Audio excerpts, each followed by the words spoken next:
അപ്പോൾ പ്രിയപ്പെട്ട പ്രേക്ഷകരെ, നിങ്ങളുടെ കമന്റുകളൊക്കെ നമ്മൾ കാണുന്നുണ്ട്, അതൊക്കെ നമ്മൾ പരിഹരിക്കും. എന്റെ മേക്കപ്പിന്റെ കാര്യം നമ്മൾ പരിഹരിക്കും. അപ്പോൾ മേക്കപ്പ് ചെയ്യാനായിട്ട് കൊണ്ടുവന്ന ആൾക്ക് അങ്ങോട്ട് എന്റെ സ്കിൻ ടോൺ ഒന്നും പിടികിട്ടിയില്ലാന്ന് തോന്നുന്നു, അതുകൊണ്ട് പറ്റിപ്പോയതാണ്. അപ്പോൾ ശരിക്കും നല്ല മേക്കപ്പ് ഒക്കെ ഇട്ട് അടുത്ത ദിവസം ഉറപ്പായിട്ട് വരാം. അപ്പോൾ നിങ്ങൾ ചൂണ്ടിക്കാട്ടുന്ന കാര്യങ്ങളൊക്കെ നമ്മൾ ആ വിമർശനങ്ങളൊക്കെ ഉൾക്കൊണ്ട് തന്നെയാണ് പോകുന്നത്. മേക്കപ്പ് ഇട്ടാലും ഇല്ലല്ലോ, ഞാൻ തന്നെയല്ലേ, നിങ്ങൾ തന്നെയല്ലേ. അപ്പോൾ കുറച്ചു നേരം നമുക്ക് ഇങ്ങനെ തന്നെ തുടരാം. നാളെ നമ്മൾ അതൊക്കെ പരിഹരിച്ചിട്ട് വരികയും ചെയ്യാം. അപ്പൊ എന്നെ കളിയാക്കുന്നൊക്കെ ഉണ്ട്, എലി വെള്ളത്തിൽ വീണ പോലെ ആയി എന്നൊക്കെ പറഞ്ഞ് എന്നെ എലിന്ന് വരെ വിളിച്ചു. അതൊന്നും കാര്യമില്ല. നമ്മൾ എന്തായിട്ടാ തീക്കുരുത്തല്ലേ.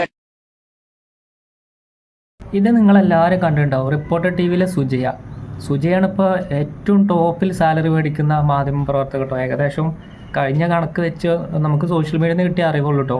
2-3 ലക്ഷം മാസത്തിൽ വരുമാനമുണ്ട്. അപ്പോൾ എന്താണെന്ന് വെച്ചാൽ അത് പോരാന്ന് പറഞ്ഞിട്ട് വലിയ ഓഫർ കിട്ടിയപ്പോൾ ബിഗ് ടി വി എന്ന് പറഞ്ഞിട്ടുള്ള ചാനൽ ഓപ്പൺ ആക്കിയപ്പോൾ അതിലേക്ക് വന്നിട്ടുള്ള ആളാണ് സുജയ പാർവതി. എങ്ങനെ പോയിന്ന ഒരാളായിരുന്നു. അന്ന് അരുൺ കുമാറും സുജയും തമ്മിലുള്ള ക്ലാഷും സംവാദങ്ങളും കാര്യങ്ങളൊക്കെ യൂട്യൂബിൽ കിടപ്പുണ്ട്. നിങ്ങൾക്ക് എല്ലാവർക്കും അറിയാം. അതൊരു ഐക്കോണിക്കാണ്. അത് പിന്നെ എത്ര പറഞ്ഞു കഴിഞ്ഞാലും അതൊരു രസമായിരുന്നു. പക്ഷേ സുജയ പെട്ടെന്നാണ് റിപ്പോർട്ടർ ടി വിയിൽ നിന്ന് വന്നിട്ട് നേരെ അവിടുന്ന് രാജിക്കത്ത് കൊടുത്തിട്ട് ബിഗ് ടി വി എന്ന് പറഞ്ഞ പുതിയ ചാനലിൽ ജോയിൻ ചെയ്യുന്നത്. പക്ഷേ ഈ ബിഗ് ടി വി തുടങ്ങിയ കാര്യമോ ബിഗ് ടി വി എന്നുള്ള ചാനൽ ഉണ്ട് എന്നുള്ള കാര്യമോ ഒരാൾക്കും അറിയില്ലായിരുന്നു. സത്യം പറഞ്ഞാൽ എനിക്കറിയില്ല, നിങ്ങൾക്ക് അറിയുമെന്ന് അറിയില്ല. കാരണം ആ ചാനലിൽ അമ്മാതിരി ഹൈപ്പോ കാര്യങ്ങളോ റീച്ചോ ഒന്നും കിട്ടിയിട്ടില്ല.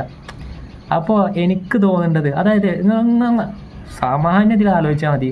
സുജയ ഇപ്പോൾ എന്നും മേക്കപ്പ് ഇടേണ്ട ഒരാൾ ഒരു ദിവസം കൊണ്ട് മറന്നിട്ട് ഈ കറുത്ത മേക്കപ്പ് ഇട്ട ആൾ വേറെന്തോ സംഭവങ്ങൾ പറഞ്ഞു, മേക്കപ്പ് മാന് മാറിയെന്നോ.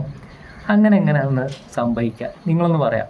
സ്ഥിരമായിട്ട് നമ്മളൊരു ഷാമ്പു ക്ലിനിക് പ്ലസ് ഷാമ്പു കൊണ്ട് കുളിക്കുന്ന ഒരാൾ പെട്ടെന്ന് അത് മാറിയിട്ട് വേറൊരു ഷാമ്പു ഇട്ടു എന്ന് പറഞ്ഞു കഴിഞ്ഞാൽ നമ്മൾക്കത് വിശ്വസിക്കാൻ പറ്റുമോ? ഇത് ചാനലിൽ ഹൈപ്പ് കൊടുക്കാനുള്ള ഒരു പരിപാടിയല്ലേ? എനിക്ക് തോന്നുന്നത് അതാണ്. കാരണം ബിഗ് ടി വിക്ക് ഒരു റീച്ച് കിട്ടാനും ബിഗ് ടി വിക്ക് ഒരു ഹൈപ്പ് കൊടുക്കാനും വേണ്ടിയിട്ട് സുജയെ കണ്ടെത്തിയിട്ടുള്ള ഒരു ഐഡിയ അല്ല ഇത് എന്ന് എനിക്ക് തോന്നുന്നുണ്ട്. കാരണം പെട്ടെന്ന് ഇങ്ങനെ ഒരു സംഭവം ഉണ്ടാകുമ്പോൾ ആൾക്കാരെല്ലാവരും അത് ശ്രദ്ധിക്കും. അത്യാവശ്യം വൈറലായില്ലേ, അത്യാവശ്യം നല്ല രീതിയിൽ വൈറലായി, ചാനലിൽ അത്യാവശ്യം റീച്ചും കിട്ടി. അപ്പോൾ സുജയ ഇങ്ങനെ ഒരു കറുത്ത കാര്യങ്ങളോ അതൊക്കെ ആയിട്ട് സോഷ്യൽ മീഡിയയിൽ വന്നിട്ടുള്ള ചാനൽ റിപ്പോർട്ട് ചെയ്യാൻ മനഃപൂർവ്വമാണോ അല്ലെങ്കിൽ റീച്ചിന് വേണ്ടി ചാനൽ ഒരു പ്രൊമോഷൻ കൊടുക്കാൻ വേണ്ടിയിട്ടുള്ളതാണോ എന്നുള്ളൊരു തോന്നലാണ് എനിക്കുള്ളത്. ഇനി നിങ്ങൾക്ക് എന്താ തോന്നിയിട്ടുള്ളത് എനിക്കറിയില്ല. പക്ഷെ എനിക്ക് അങ്ങനെ ഒരു തോന്നൽ വന്നിട്ടുണ്ട്. കാരണം അത്യാവശ്യം നല്ല രീതിയിൽ നെഗറ്റീവ്, അതായത് നെഗറ്റീവ് വന്നു കഴിഞ്ഞാൽ അത് പബ്ലിസിറ്റി ആവും. പാറാട്ടണ്ണൻ്റെ കാര്യമായാലും അലിൻ ജോസ് പെരേരായാലും ഇവരൊക്കെ സെലിബ്രിറ്റീസ് അല്ലേ, എന്ത് കഴിവുണ്ടായിട്ട് ഒരു കഴിവില്ല. വെറുതെ കുറേ കോമാളിത്തരം പൊട്ടത്തരം കാണിച്ചു, അതിന്മേ കുറേ നെഗറ്റീവ് പബ്ലിസിറ്റി ആയിട്ട് റീച്ചാക്കി ഇപ്പോൾ ബമ്പ സെലിബ്രിറ്റികൾ അത്യാവശ്യം നല്ല രീതിയിൽ വരുമാനം കാര്യങ്ങളൊക്കെ കിട്ടുന്നുണ്ട്. അപ്പോൾ അതേപോലുള്ള ഒരു ഐഡിയ അല്ല സുജയ അല്ലെങ്കിൽ ബിഗ് ടി വിൻ്റെ കാര്യങ്ങൾ എനിക്ക് തോന്നിയിട്ടുള്ള ഒരു കാര്യം. കാരണം അത്യാവശ്യം നല്ല രീതിയിൽ റീച്ച് കിട്ടി. ഇപ്പോൾ ആ ഒരു ഫോട്ടോത്തിൻ്റെ ആ ഒരു പിക്ചറിൻ്റെ പേരിൽ കുറേ ട്രോള് വന്നു, കുറേ റിയാക്ഷൻ കിട്ടി, അത്യാവശ്യം നല്ല ഹൈപ്പും കിട്ടി, നല്ല റീച്ചും കിട്ടി. ഏതായാലും സംഭവം കളറായിട്ടുണ്ട്. ഏതായാലും എന്ത് തന്നെയായാലും പരിപാടി നടക്കട്ടെ. ഓക്കെ.